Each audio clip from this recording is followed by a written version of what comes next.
నమస్తే, welcome to మనం TV. నేను మీ ప్రియాంకరావు. యజ్ఞం సినిమాతో కుర్రకార్ని ఒక ఊపు ఊపేశారు. సూపర్ డూపర్ హిట్ అందుకున్నారు. ఆ తర్వాత వీరభద్ర సినిమాతో ఆయన ఫ్లాప్స్ని చూశారు. అలానే ఎన్నో హిట్స్ ఎన్నో ఫ్లాప్స్ని చూసిన ఆయన ఒక రైతు కుటుంబం నుండి వచ్చి తెలుగు ఇండస్ట్రీలో ఎంత ఎత్తుకు ఎదిగారు. మరి ఆయన ఎవరో కాదు, ఏఎస్ రవికుమార్ గారు. మరి వారితో మాట్లాడి మరిన్ని విషయాలు తెలుసుకుందాం. ఎందుకంటే చాలా సంవత్సరాల గ్యాప్ తర్వాత ఈరోజు తిరగబడరా సామి సినిమాతో మన ప్రేక్షకుల ముందుకు రాబోతున్నారు. మరి ఆ సినిమా విశేషాలు ఏంటి, అలానే ఆయన లైఫ్లో ఎలాంటి ఒడిదుడుకులను ఎదుర్కొన్నారు అనే విషయాన్ని ఆయన మాటల్లోనే అడిగి తెలుసుకుందాం. నమస్కారం సార్. నమస్తే అమ్మా. ఎలా ఉన్నారు? బాగున్నా. చాలా నాలుగు తర్వాత సినిమా తీస్తున్నారు. సో ఏంటి సినిమా విశేషాలు? నాకు కూడా కొంచెం థ్రిల్లింగ్గానే ఉంది. ఆల్మోస్ట్ 9 years తర్వాత. అవును, 9 years తర్వాత తీస్తున్నారు. అవునండి, 9 years తర్వాత తీసినా కూడా లేటెస్ట్గానే ఉంటుంది. డెఫినెట్గా నా ఎక్స్పెక్టేషన్స్ అందుకుంటాను, ఆడియన్స్ ఎక్స్పెక్టేషన్స్ అందుకుంటాను నేను నమ్మకం నాకుంది. సార్, యజ్ఞం సినిమా నిజం చెప్పాలంటే ఇప్పటికీ అంటే ఎన్నిసార్లు చూసినా కూడా కొత్తగానే చూసినట్టుంటుంది. సో ఎట్లా కాన్సెప్ట్ ఈ సినిమానా తిరగబడ స్వామి? లేదు లేదు, యజ్ఞం.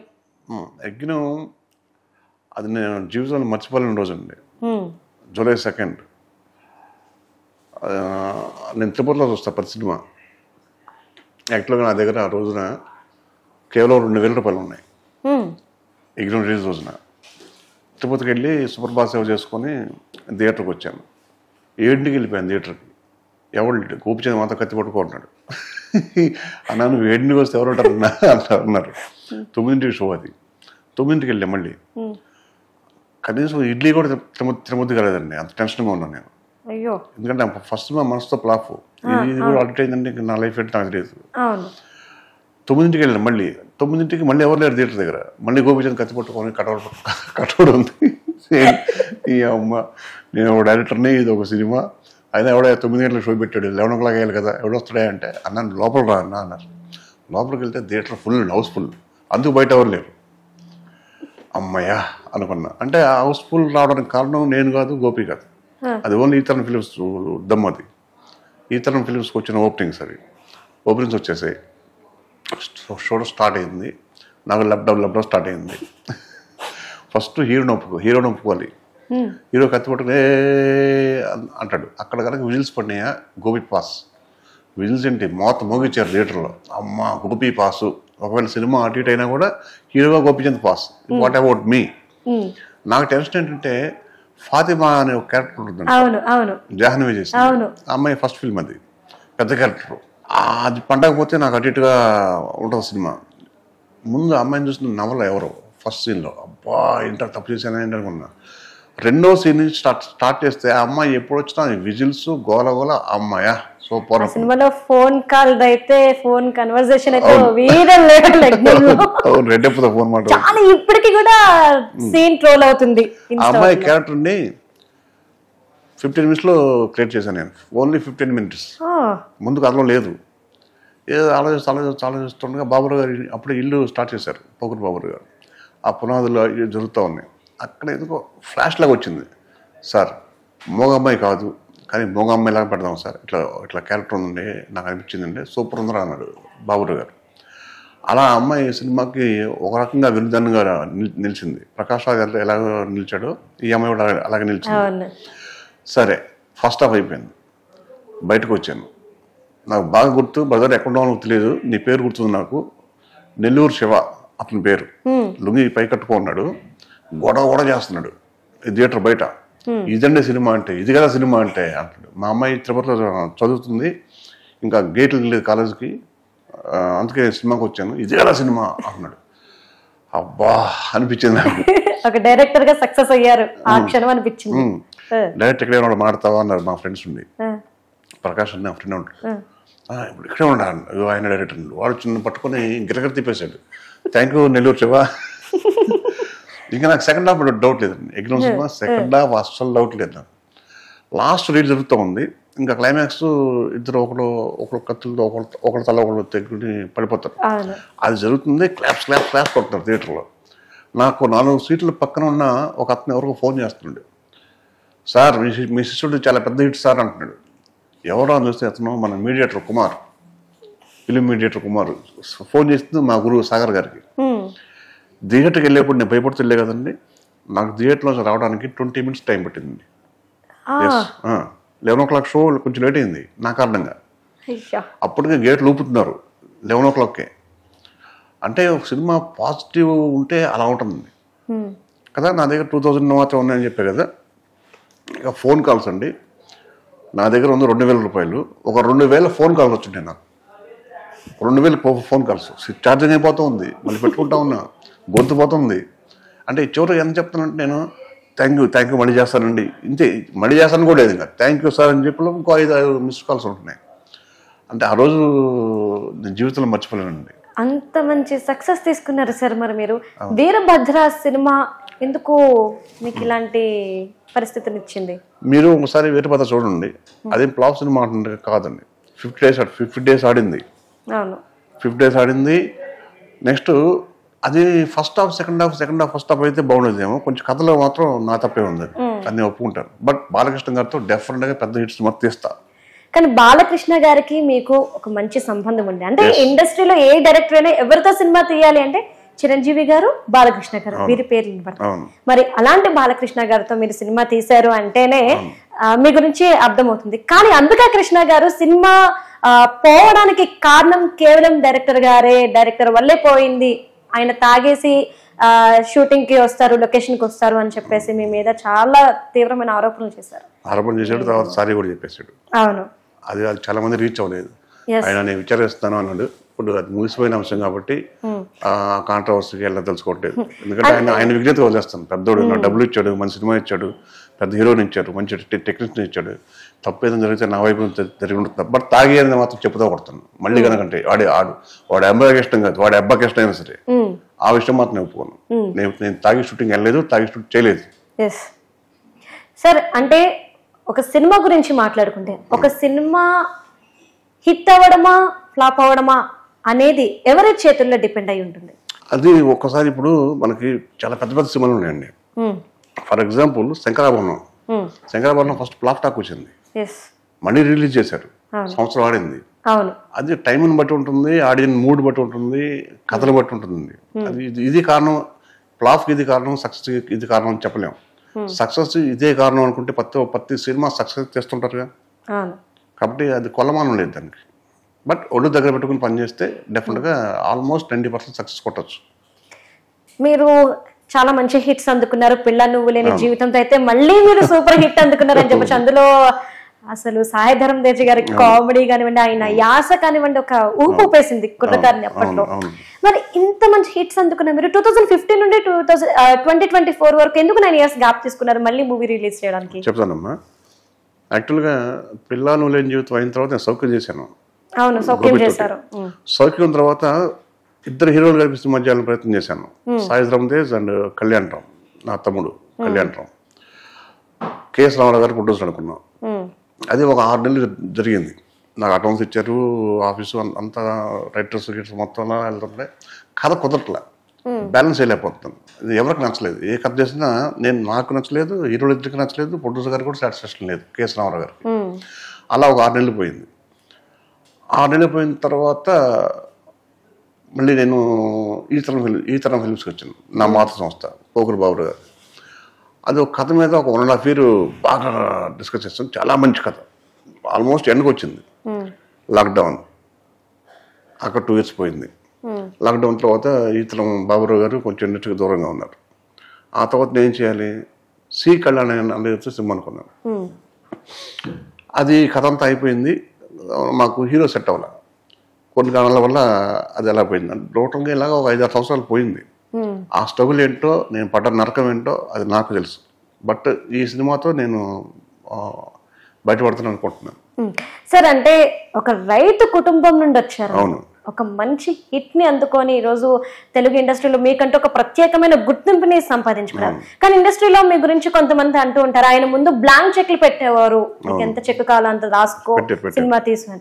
కానీ ఆయన తాగుడు ఏదైతే ఉందో ఆయన కెరియర్ ని కిల్ చేసేసింది. ఈ ఒక్క కారణంతో ఆయన నిలబెట్టుకోలేకపోయారు అని చెప్పేసి మీకు ఒక నేమ్ అనేది ఇచ్చారు. ఇది మీరేమంటారు, దీనికి సంబంధించి యాక్సెప్ట్ చేస్తున్నారా?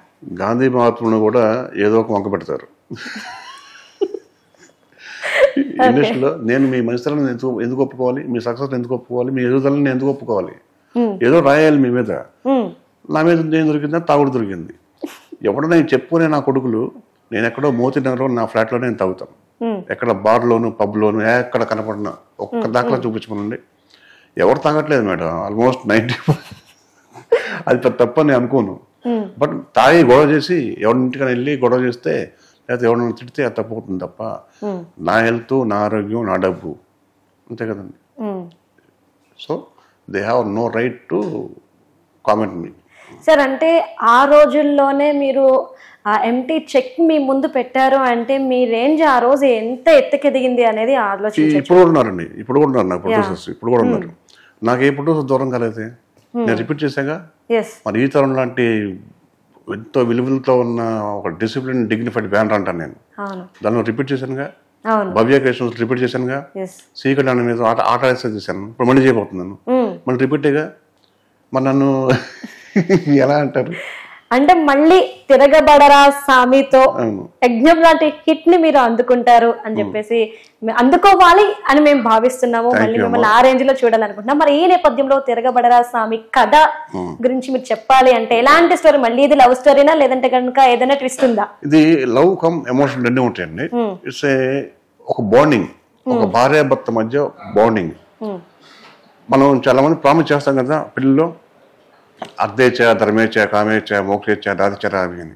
ఆ ప్రామిస్ కోసం నిలబెట్టుకోవటం కోసం హీరో పడే స్ట్రగుల్ తిరగబడరు స్వామి. సార్ రాజ్ తరుణ్ అంటే సూపర్ టాప్ హీరో అని చెప్పలేము, అలానే చిన్న హీరో అని కూడా చెప్పలేము, ఎందుకంటే ఆయనకంటే ఒక మంచి హిట్ ని సంపాదించారు. ఈ సినిమా తర్వాత పెద్ద హీరో అవుతాడు, ఈ సినిమా తర్వాత పెద్ద హీరో అవుతాడు, నో డౌట్, యాక్షన్ హీరో అవుతాడు. ఏ సినిమాకి రాజ్ తరుణ్ నే ఎందుకు హీరోగా తీసుకోవాలి అనిపించింది?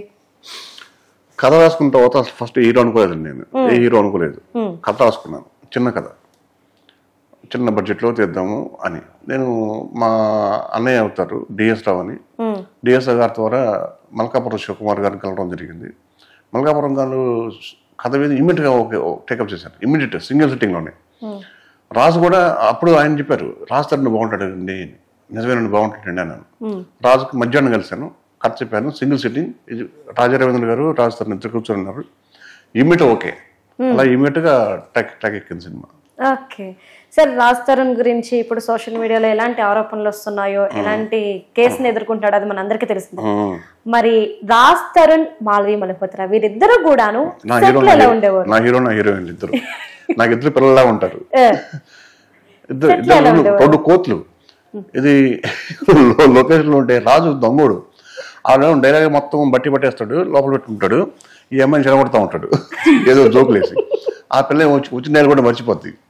నేను ఎక్కువ తిట్టింది మాల్వినే ఇది షూట్ లో, పాపం వాడు నవ్వుకుంటూ ఉండేవాడు అమ్మాయిని తిడతా ఉంటే.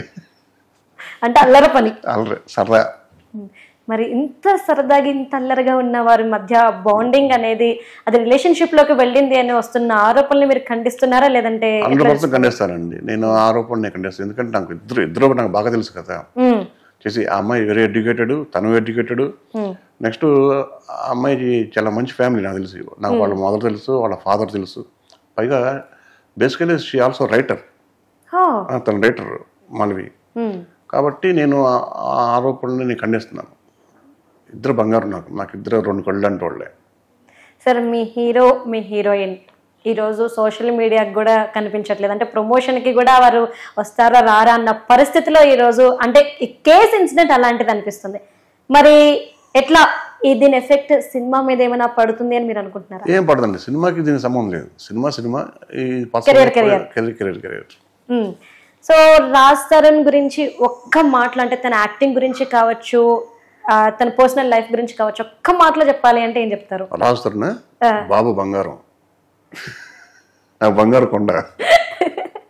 ఎందుకని? నాకు ఇష్టం. నేను వాళ్ళ ఫ్యామిలీలో ఆల్మోస్ట్ ఒక మెంబర్ లాగా. నేను వాళ్ళ ఫాదర్ నాకు ఆల్మోస్ట్ అన్నయ్య అంటుంటాను, నేను కూడా మాట్లాడాను. రాజు ఎవరెవరికి ఏం చేశాడో తెలియదు కానీ నాకు పర్సనల్గా నాకు బాగా నచ్చాడు, హార్ట్కి దగ్గరగా అయ్యాడు, నాకు చాలా హెల్ప్ చేశాడు కూడా. ఎప్పుడైనా లావణ్య గురించి మీ ముందు తీసుకొచ్చారు? ఆ అమ్మాయి పేరు నాకు ఈ మధ్య వింటున్నాను తప్ప అసలు అమ్మాయి ఎవరో కూడా నాకు తెలియదు. తెలియనప్పుడు ఏం మాట్లాడతాం. రాజ్ తరుణ్తో కలిసి వర్క్ చేశారు కాబట్టి అసలు ఇలాంటి కేసులో ఆయన ఇరుక్కుంటాడు, ఇలాంటి వార్త ఒకటి ఆయన గురించి వినాల్సి వస్తుందని మీరు నేను అనుకున్నారు? అసలు అనుకోలేదు. ఇప్పుడు కూడా నమ్మకంగా లేదు ఇప్పుడు కూడా. రాజ్ తరుణ్ అసలు ఎవరికి కూడా కాంటాక్ట్ అవ్వట్లేదు, తన మొబైల్ నెంబర్ కూడా స్విచ్ ఆఫ్ వస్తుంది. మీతో ఏమైనా కొంచెమైనా కాంటాక్ట్ అయ్యారా కనీసం అట్లీస్ట్ మూవీ గురించేనా? ఆల్మోస్ట్ నాకు డే బై డే మాట్లాడుతూనే ఉంటాడు నాతోటి. నిన్న కూడా మాట్లాడాను. పోనీలే. సో ఏమంటున్నారు, ఎక్కడున్నారు? ఎక్కడ తన ఇంట్లో ఉన్నాడు. ఓకే సార్, మొత్తం మీద చూసుకుంటే కనుక మనం ఇంకా ఈ కథ విషయానికి వచ్చేద్దాము. సో మ్యూజిక్ పరంగా ఎట్లా ఉండబోతుంది? మంచి హిట్ అంటే యజ్ఞం సినిమా పాటలు కానివ్వండి, ఆ తర్వాత పిల్ల నువ్వు లేని జీవితం కానివ్వండి, చాలా సినిమాలు పాటలు వినాయ కొద్దీ వినాలనిపించేలానే ఉంటాయి. మీ సెలెక్షన్ దీనిలో మేమేం చూస్తాం? బేసిక్ గా నేను పెరిగింది చక్రవర్తి గారి దగ్గర, సంగీతం చక్రవర్తి గారి దగ్గర. వాళ్ళ ఇంట్లో బిడ్డలాగే పెరిగాను నేను. కుమ్మినేని అప్పారావు గారు 1000-12 సినిమాలు మ్యూజిక్ డైరెక్టర్ అయినా. నేను అప్ప అంటాను, ఆయన ఎలా అంటాడు. ఆయన దగ్గర ఉన్నప్పుడు బాగా మ్యూజిక్ అని నాకు చెప్పేవాడు కూడా. నువ్వు డైరెక్టర్ అయిన తర్వాత మ్యూజిక్ని ఇలా వాడుకోవాలి అని. ఎగ్గిన మ్యూజిక్ స్టూడియోస్ కూర్చున్నాం. మన మణి అన్నయ్య, నేను, మణిశర్మ గారు తిరుపతిలో వచ్చి కూర్చున్నాం. నీకు అంటే హార్మోనియం పెట్టుకున్నాడు, ముందు ఏదో ఒకటి మాట్లాడాలి కదా మూడు రావడం కోసం. నీకు బాగా నచ్చిన మ్యూజిక్ ఎవరు అని అడిగాడు. ఎవరు? మణి అన్నయ్య. అఫ్కోర్స్ చక్రవర్తి గారు అన్న. చక్రవర్తి గారు చేస్తే మంచి సాంగ్ ఒకటి చెప్పు అన్నాడు. శారద నన్ను చేరద అన్న. నేను ఓకే అని చూడిస్తాడు ఇమిటెడ్ నాకు. తన్ను నాన్ననే నన్నా తరి నన్నానే నానే ఓ తారన తన్నారన శారద అక్కడి నుంచి తెచ్చుకున్నామాట. ఇమిడిగా ఓకే అన్నాను. మళ్ళీ నాకు ఇంకో పాట చక్రవర్తి గారిది ఏంటంటే శ్రీరంగ నీతిలోనే ఒక సినిమా ఉంది. అఖిల్ నాగేశ్వర గారు, చంద్రమోహన్ గారు చేసింది. తొంగి తొంగి చూడ మాకు చందమా అని ఉంటుంది అన్నయ్య. దాని ట్యూన్ మార్చి ఆ పదం కావాలన్నా అది యజ్ఞంలో తొంగి తొంగి అని వస్తుంది. అలా నాకు మ్యూజిక్ మీద డెఫినెట్గా పట్టు ఉందని నేను ఇంకా కొంచెం వినయంగా సగర్వంగా చెప్పగలను. అలాగా పిల్లల జీవితం వచ్చేప్పటికి నాకు అనూప్ రూబెన్స్ సార్ సిచ్యువేషన్ చెప్పండి సార్. సిచ్యువేషన్ చెప్తాను, నీకు ట్యూన్ కూడా ఇన్స్పిరేషన్గా ఒకటి చెప్తాను అనుకుంటున్నాను. ఏంటంటే 1942 లవ్ స్టోరీ అనే సినిమా ఉంది కదండి. అవును సార్. దాంట్లో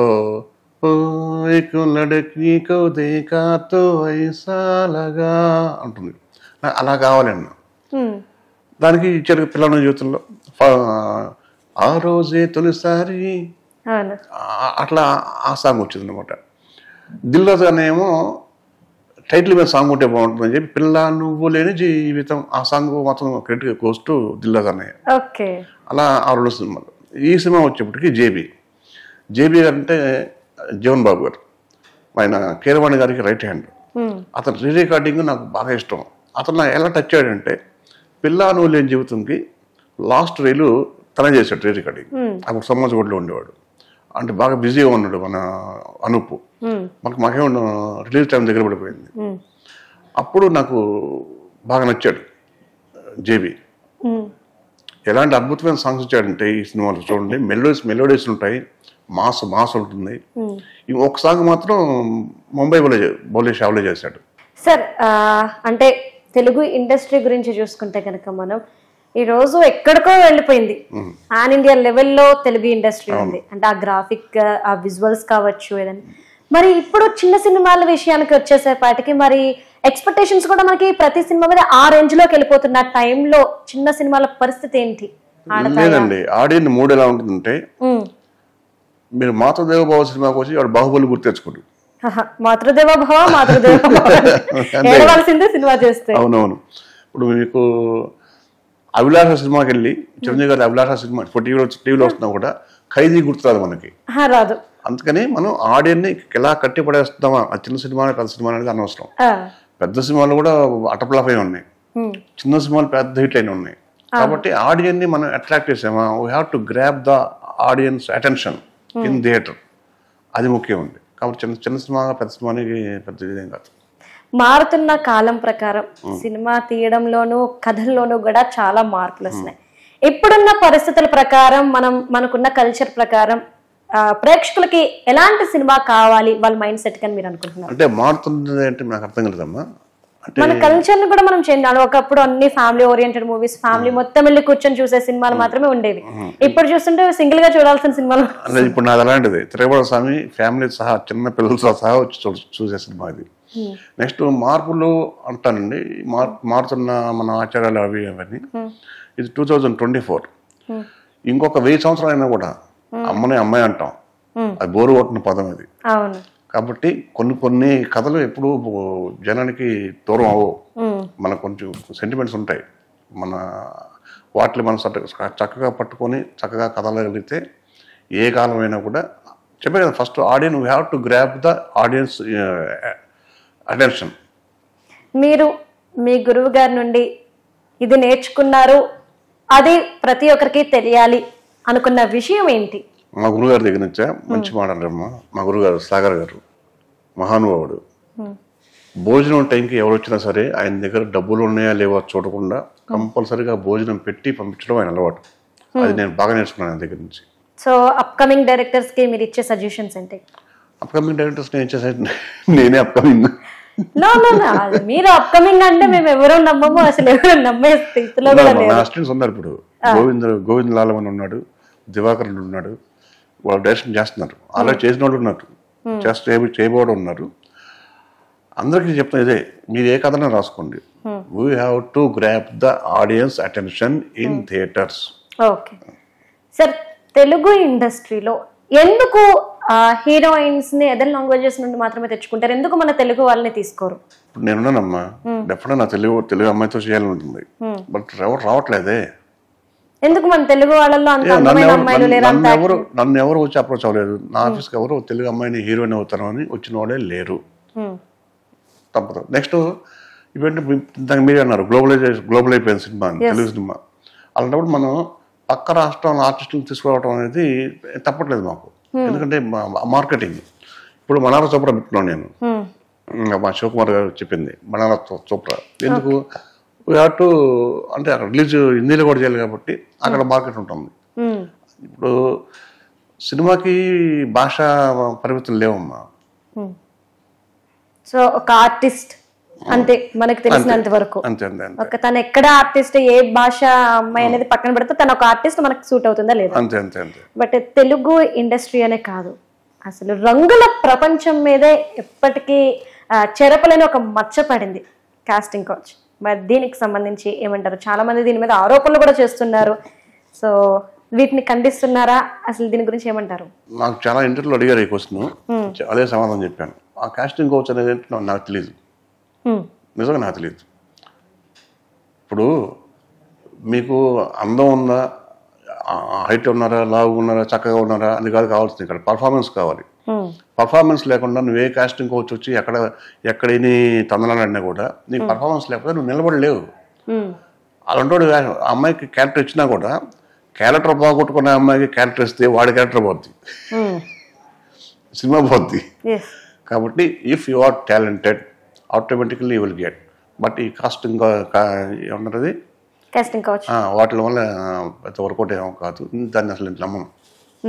అంటే నిజం చెప్పాలంటే ఏదైతే ఉందో ఇన్సిడెంట్, ఈ వర్డ్ అంటే కొంతమంది మీడియా ముందుకు వచ్చి చేసిన ప్రచారాలు కావచ్చు, అవి వాస్తవం అవాస్తవం పక్కన పెడితే ఈ రంగుల ప్రపంచం మీద ఎప్పటికీ ఏ రంగు పొయ్యలేని మచ్చనైతే ఇచ్చేసిందనే చెప్పొచ్చు. అది ఏ ఇండస్ట్రీకి సంబంధించిన సరే ఈ మచ్చ అనేది ఉండిపోయింది. సార్ ఫైనల్లీ ఈ మూవీ గురించి చెప్పాలి అంటే ఒక్క మాటలో మీరు ఏం చెప్తారు? ఫ్యామిలీ ఆడియన్స్ అందరూ వెళ్ళి చూసి తిరిగి వచ్చిన తర్వాత మీకు ఏం చెప్తారని మీరు ఎక్స్పెక్ట్ చేస్తున్నారు? One word. ఆ రోజు యజ్ఞంలో ఏదైతే విన్నారో సూపర్ డూపర్ హిట్ అని, ఇక్కడ బయటకు వచ్చి అదిరినయ్య స్వామి అంటారు. అంటే ఎందుకు సార్ దీనికి తిరగబడరా స్వామి అని చెప్పేసి పేరు పెట్టుకున్నారు? అంటే ఇంకా చాలా ఇప్పుడు అందరు చాలా పాష్ గా పడుతున్నారు టైటిల్స్. అవును, ఇది మాస్ అంటే వాడు తిరగబడతాడు. ఇప్పుడు ఒక పిల్లిని కూడా ఫస్ట్ చాలా కామ్ గోయింగ్, రాజస్థాన్ క్యారెక్టర్ చాలా కామ్ గోయింగ్, ఎవరు జోలికి వెళ్ళడు, తన తనేంటో చేసుకుంటూ ఉంటాడు. అలాంటి వాడు ఒక అమ్మాయిని పెళ్లి చేసుకున్నాడు.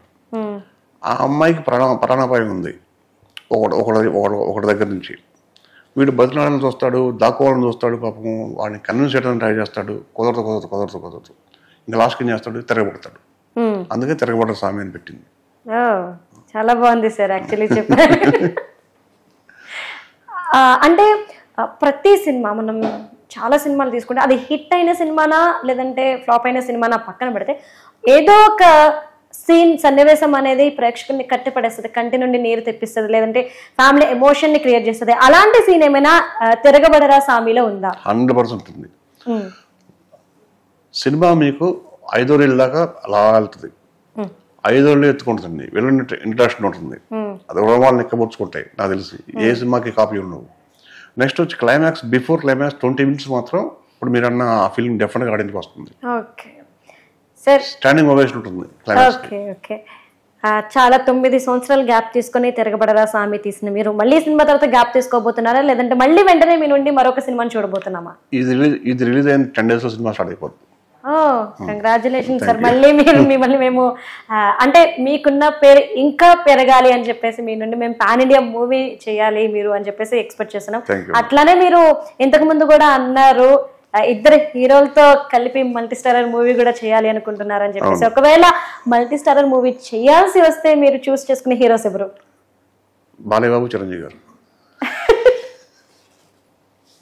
అంటే ఇప్పటి వరకు మేము విడివిడిగా స్క్రీన్స్ మీద చూసాము, ఒక స్టేజ్ మీద ఉండడం చూసాము మేము. కోరిక ఖచ్చితంగా మీ నుండి ఇది ప్రజల కోరిక కూడా అవుద్ది, ఎందుకంటే ఇప్పుడు విన్న వాళ్ళందరూ కూడా దీన్ని ఎక్స్పెక్ట్ చేస్తూ ఉంటారు. కాబట్టి మీ నుండి మేము చిరంజీవి గారు బాలకృష్ణ గారి కాంబినేషన్ లో సినిమా రావాలి అని చెప్పేసి మనస్ఫూర్తిగా కోరుకుంటున్నాం. అట్లానే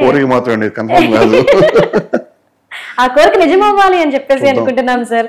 సో అట్లనే తిరగబడరా స్వామి మంచి హిట్ అందుకోవాలని చెప్పేసి మనస్ఫూర్తిగా కోరుకుంటూ థ్యాంక్ యూ సో మచ్.